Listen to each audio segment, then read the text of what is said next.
conversar agora com o presbítero Giovanni Cardoso, que me trouxe aqui na última sexta-feira, inclusive, né, um documento aqui encaminhado ao Ministério Público de Pernambuco, né, com algumas denúncias a respeito de membros da Igreja Evangélica Assembleia de Deus em Pernambuco, inclusive presidente, né, da Igreja Evangélica Assembleia de Deus em Pernambuco, pastor Ailton José Alves.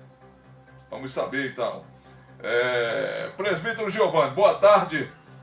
Exatamente qual o motivo do envio desse documento ao Ministério Público Estadual do Estado de Pernambuco por parte de alguns membros da Igreja Evangélica Assembleia de Deus do Estado? Boa tarde. Boa tarde, Marcos Cardoso. Boa tarde, os ouvintes da FM Sete Colinas, 100.5, né? Marcos, já vem há mais ou menos 3 anos uma série de denúncias envolvendo alguns líderes da nossa igreja. E como você destacou muito bem, a nossa igreja é uma igreja conhecida, uma igreja séria como outras são, mas não estão livres. É uma instituição séria que não está livre de desvios de conduta. Não é? E essa denúncia é uma denúncia muito séria porque envolve parlamentares eleitos pela igreja, escolhidos no chamado Projeto Cidadania em 2010, foi um projeto criado pela presidência, pela diretoria da nossa igreja, para eleger políticos alinhados com eles. Por que eu digo alinhados? Porque outros irmãos saíram candidatos, as pessoas são livres para votar e ser votados. No entanto, essas pessoas foram perseguidas desde 2010, depois veio a eleição de 2012 para prefeito e vereador, depois novamente a eleição de 2014, 2016 e agora 2018, a última eleição, né? E aí, essas pessoas, nós temos inclusive obreiros da igreja que continuam sendo perseguidos, perderam cargos, perderam funções. E nós temos aqui um pastor da nossa igreja que nós no momento omitimos o nome, não é? Ele e a esposa foram usados, como alguém diz, como laranja, inocentemente, porque é muito temeroso se levantar contra a diretoria da igreja, pelo sistema que foi implantado nesses últimos 20 anos. E esses pastores, homens sérios, que muitas vezes sobrevivem com o salário da igreja, eles muitas vezes, alguns inclusive, estão empregados, como nós temos exemplo, Marcos, de policiais militares com sua carreira organizada e foram convidados pela presidência da nossa igreja a pedirem demissão da polícia militar e de outros órgãos públicos para servirem apenas à igreja.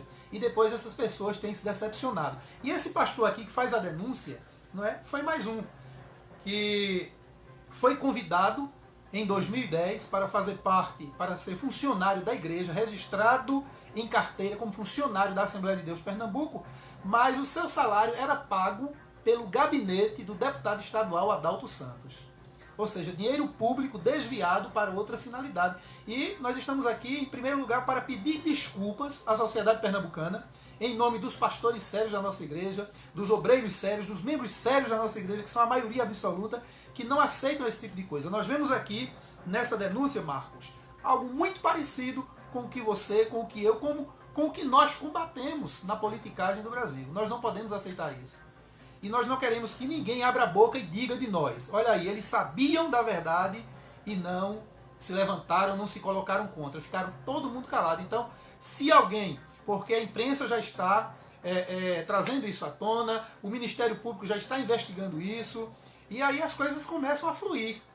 Então, nós como membros da igreja, como integrantes da igreja, conhecemos a igreja, nós temos que nos colocar à frente. Porque ninguém vai poder dizer, olha aí, alguém fez algo errado e eles passaram a mão por cima, não é? Ok, então um dos casos é esse aí. A pessoa foi convidada a trabalhar na igreja. Exatamente. Não é isso? Foi registrada a carteira? Registrada, assinada. Inclusive está tudo aqui na denúncia. Mas o salário... Exatamente. Sai do gabinete do deputado Adalto Santos e da vereadora irmã Aimee, vereadora do Recife. Inclusive diz aqui, as provas desse conluio para lesar os cofres públicos e a Assembleia de Deus Pernambuco estão contidas no áudio em anexo. Inclusive tem um áudio que foi anexado a a essa denúncia, documentos que foram anexados, diz o seguinte: o vínculo e a remuneração foram acertadas entre o pastor Ailton José Alves e o mencionado deputado estadual Adalto Santos, pois o interesse do pastor era se prevalecer do dinheiro público em detrimento do exercício particular do noticiante na IADPE, ou seja, o pastor era funcionário da igreja, né, mas nos arrumadinhos, na chamada rachadinha, né, na casadinha que eles fazem, que alguns políticos indecentes usam isso aí, né, eles chegaram e conversaram e disseram o seguinte: você é funcionário da igreja, mas vai ser pago, chamou o deputado, olha aqui, deputado, você vai repassar X do seu gabinete. Tanto é que a esposa desse pastor, Marcos Cardoso, ela foi registrada como funcionária da ALEP, porque você sabe que quem paga os assessores... A ALEP é a Assembleia Legislativa de Pernambuco. Você sabe que quem paga os assessores, por exemplo, aqui em Garanhuns, cada vereador tem direito a 4 assessores pagos pela Câmara, assim como em toda a Câmara, na Assembleia Legislativa. Então quem paga com carteira assinada é a Assembleia. Então o que é que se fez aqui no caso dessa irmã, esposa do pastor? Ela recebia R$ 13.615 pago pela ALEP. No entanto, só vinha para a mão dela R$ 500. Veja o que é que diz o seguinte. Um desconto, um leve desconto. Um desconto, né, de R$ 13.100. Ela recebia, entretanto, recebia apenas o valor de R$ 500, veja a gravidade, que eram entregues ao denunciante, no caso ao esposo dela, o pastor que está denunciando, pela indicação de sua esposa. Ela pedia para que esse dinheiro fosse entregue ao esposo, né? Até porque ela não trabalhava lá, ela só era registrada, né? E isto era feito pelo gabinete do deputado Adalto Santos, que tinha um cartão e as senhas para manusear a conta da esposa do denunciante, já que todos os documentos estavam nas mãos do deputado em conluio com o pastor presidente da IADPE. Direta e indiretamente administrava os gabinetes dos políticos. O pastor da Assembleia de Deus, direto ou indiretamente, administrava os gabinetes desses políticos. No caso, o deputado Adalto Santos e a vereadora Aimee, inclusive, podiam fazer empréstimos bancários em nome da esposa do denunciante, né?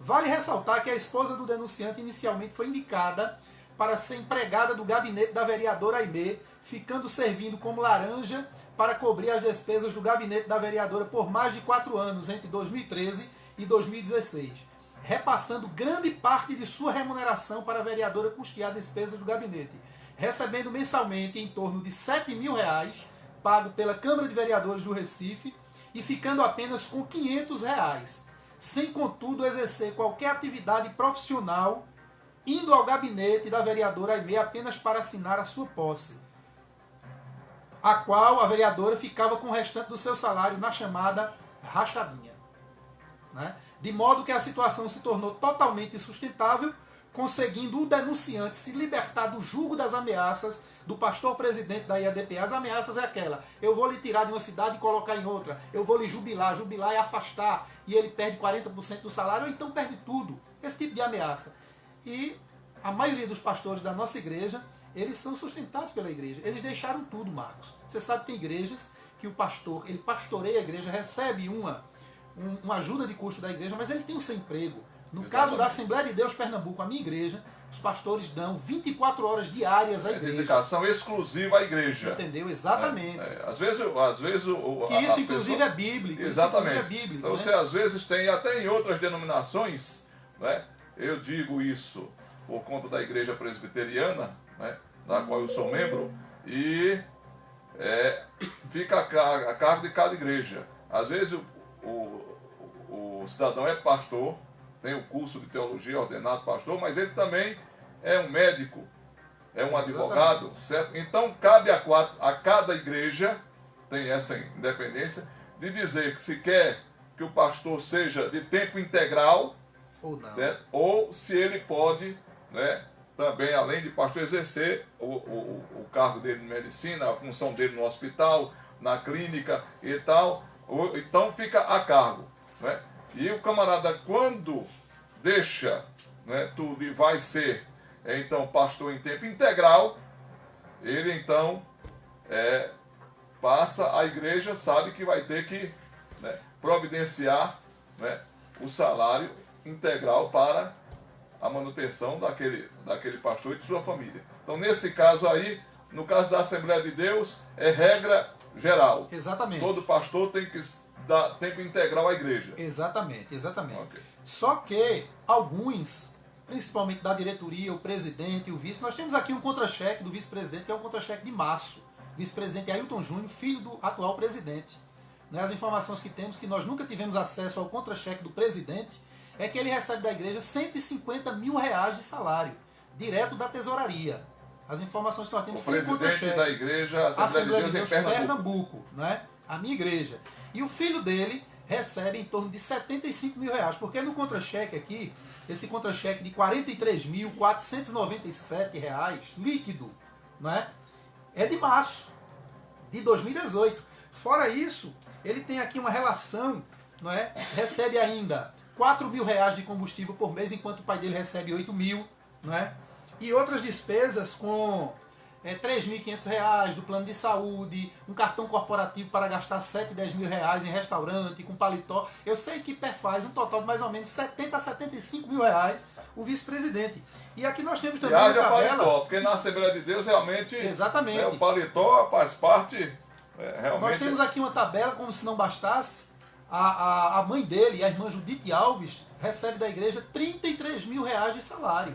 Ou seja, toda a família tirando salários milionários da igreja, enquanto pastores, por exemplo, um pastor hoje, numa cidade pequena aqui do sertão, ou a cidade vizinha aqui, na nossa região, recebe R$1.500, R$2.000 de salário.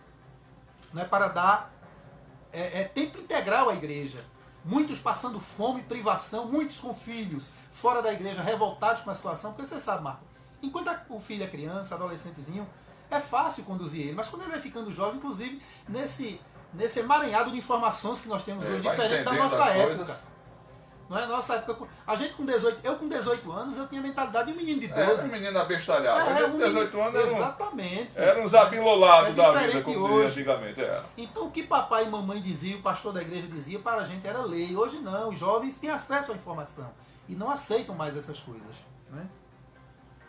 Bem, então essa situação toda, ela já foi levada ao conhecimento do Ministério Público. Inclusive do Ministério Público, da Polícia Federal. A Polícia Federal tem 2 inquéritos, inclusive um que foi fruto, não é, desse documento aqui do Ministério Público Eleitoral de 2016, do dia 15 de 12 de 2016, após as eleições de 2016, em que irmãos da nossa igreja foram perseguidos pela presidência da igreja, porque foram candidatos. E a candidata da presidência da igreja foi a irmã vereadora Irmã Aimee. Então os irmãos não podiam pedir voto, nem votar em outra pessoa, se eles soubessem, perseguiam. E aí os irmãos entraram com denúncia no Ministério Público Eleitoral, que chamou o presidente e um pastor responsável pelo chamado Projeto Cidadania. E o presidente da igreja está aqui 5 mentiras dele, gravíssimas, perante os promotores do Ministério Público Eleitoral, que remeteram isso à Polícia Federal, que está investigando tudo isso. Agora, em meio a tudo isso aí, qual é o posicionamento da Igreja Assembleia de Deus aqui em Garanhuns? Da liderança aqui em Garanhuns? Da liderança aqui é o gestor Cândido de Freitas. Em conluio com o presidente. Tá junto com o presidente. Inclusive, a eleição passada, eu não gosto de tocar nesse assunto, eu não sei se você sabe, eu fui candidato a vereador em 2016. E o Cândido de Freitas, ele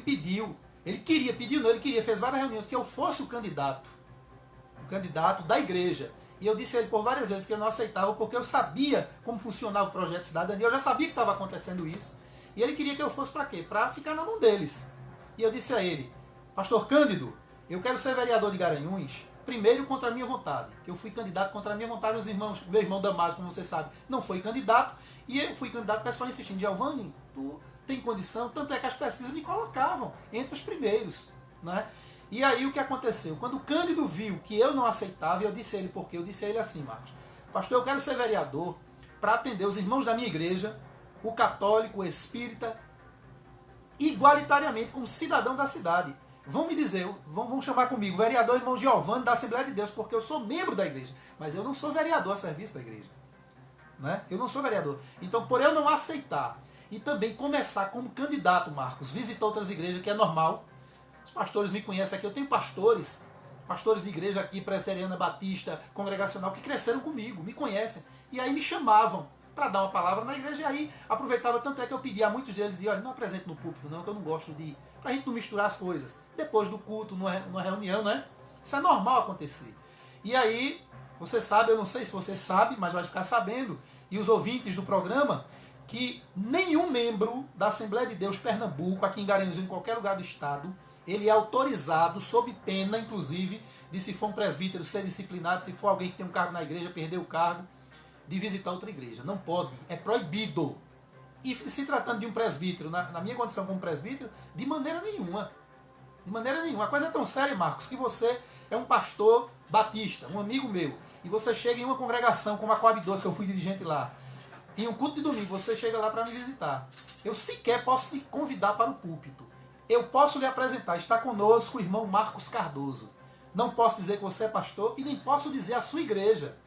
É a orientação de Recife. Por quê? Porque a partir do momento que eu digo qual a sua igreja, eu cito a sua igreja, eu estou induzindo os irmãos, principalmente jovens da minha igreja, a visitarem a sua igreja. Então, os pastores sérios, o povo sério da igreja, que é em torno de quase 1 milhão de membros, não aceitam mais isso. Os pastores estão suportando por quê? Como eu disse no início, são sustentados pela igreja. Né? Ok, então o caso está no Ministério Público. Ministério Público, É isso? Polícia Federal, Polícia Civil, né, estão apurando e nós estamos nos antecipando a essas denúncias para que ninguém diga de nós, como eu disse no início. Né, olha aí, ó, passaram a mão por cima, né, como fazem na política, né? De maneira nenhuma, a igreja não aceita, a igreja é uma igreja séria, uma igreja centenária, uma igreja, a exemplo da presbiteriana, que é mais antiga do que a nossa, igrejas sérias, que não aceitam de maneira nenhuma esse tipo de coisa. A população brasileira não aceita mais isso, muito menos a igreja. Nós, como cristãos, não podemos aceitar isso de maneira nenhuma. E por isso estamos aqui, nos colocando e nos desculpando, pedindo desculpa em nome dos pastores sérios, dos membros sérios, dos obreiros sérios da Assembleia de Deus de Pernambuco, que não coabitam com esse tipo de coisa. Ok, muito obrigado por sua participação aqui no programa. Né? Feitas, portanto, aí, lembrando que estamos aqui à disposição também, tá certo? Da liderança da Igreja Assembleia de Deus, seja aqui em Garanhuns, em Pernambuco, para, né, dar também a sua versão dos fatos, tá certo? Estamos aqui à disposição, não tem problema, não precisa nem pedir direito de resposta, não precisa nem disso, tá certo? Não precisa nada disso. Entre em contato comigo, certo? E a gente abre espaço aqui também, pronto, e cada um apresenta, e a Justiça, né, Ministério Público, Justiça Eleitoral, Polícia Federal, tal aí, vai apurar tudo isso aí e ver quem tem culpa no cartório ou não tem. Exato. Inclusive, Marcos, é importante destacar aqui, quando eu disse que fui candidato, né, eu não sou candidato a nada, isso aqui eu já dei a minha palavra, é um negócio entre eu e Deus, porque às vezes as pessoas ficam dizendo, é porque não foi eleito, é por isso, por isso. De maneira nenhuma, não tem nada a ver com política, até porque, após as eleições, eu fui suspenso da igreja, por quê? Por não aceitar o que eles queriam e pelo fato de estar visitando outras igrejas. Eu sou hoje um presbítero suspenso, exatamente por conta disso. E eu passei 4 ou 5 meses em silêncio. E os pastores amigos me perguntando o que aconteceu, por que eu deixei acontecer isso, que eu tenho uma história, minha família tem uma história aqui em Garanhuns, né? E aí eu resolvi, para não ter que estar dando satisfação a um e a outro, colocar tudo às claras. Tá certo? Nós não estamos tratando aqui de pretensão política de maneira nenhuma, não tem nada a ver, e longe de mim política. Ok, Giovanni, obrigado mais uma vez pela participação aqui conosco no Porta-Voz da Notícia. Vamos continuar acompanhando aí esse caso e qualquer novidade você volta aqui a nos informar. Muito obrigado. Meu amigo, agradecendo a todos e agradecendo a você por esta oportunidade. Deus abençoe a todos. Amém. São 12h42, 12 horas 42 minutos, vamos ao intervalo. Aliás, não é intervalo logo não, deixa eu chamar logo o Rinaldo Luiz, porque já tudo isso aqui